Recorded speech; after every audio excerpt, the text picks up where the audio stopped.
The Latin culture thrived on chaos and action, beginning their rise to power in the 5th century BC and growing to cover most of Europe.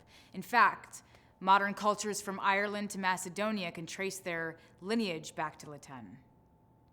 Now, many of the lines that we've talked about already had very ordered social structures, but Latin was not among them. These inexhaustible warriors were actually split among dozens of different subgroups, and many of them tore each other to shreds.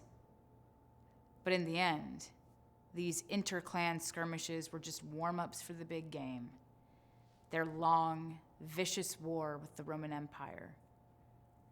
And when faced with this common enemy, all of these disparate and fractured bands would come together and fight with righteous, unified ferocity. Now, students, pay close attention to this point. Just as Latin was composed of different subgroups, so are we. And the goal of dividing into the 12 lines is not to separate ourselves from one another, but to prepare each other for our own common enemy.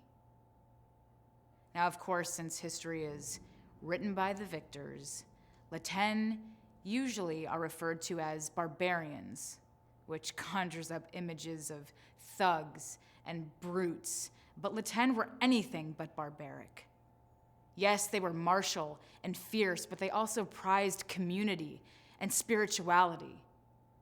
They practiced Druidism, a nature-centric religion based on living in harmony with and in service to the land all around them. Latin were also a meritocracy.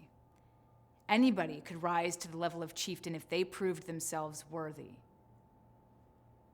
So students, if the corrupt represent the Romans of today, what does that make us? The barbarians of truth?